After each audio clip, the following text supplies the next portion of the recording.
When you think about drivers, like who do you think are the best candidates for driving a taxi for you guys? I think it's people who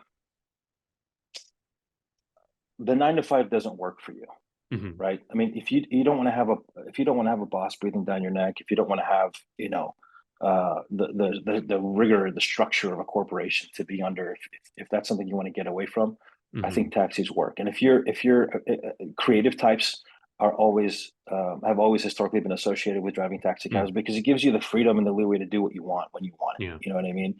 You can drive just in the evenings and make your money that way, and then spend the rest of your day working on your art or your music or your writing Hmm. or whatever it is. People who are working on other businesses, they can use taxi as a great way to supplement or just to have some income while you're working on the thing that is really drawing you, or that you feel Yeah. sort of is your calling. Students have done it historically in the past where Hmm. they drive taxi a couple of days a week to pay Yeah. for their tuition and their college expenses and things like that. So those have typically been and then the other aspect that I think you need to have to be successful in the business is you have to be self-motivated and willing to put in the work. Yeah. If you're willing to put in the work, you certainly get back what you put into this business. That's Gotcha. that's that's for sure.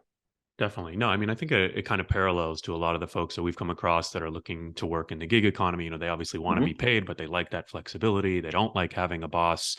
I guess the one challenge is how do you find these people, right? It's not like you can go to one Yeah. place, right? You rattled off, creative students, people that don't like a boss, right? You don't want the 9 to 5. So, where have you sort of looked to in the past, to hire your 4 to 500 drivers, or where have they come from, and where do you often look for drivers?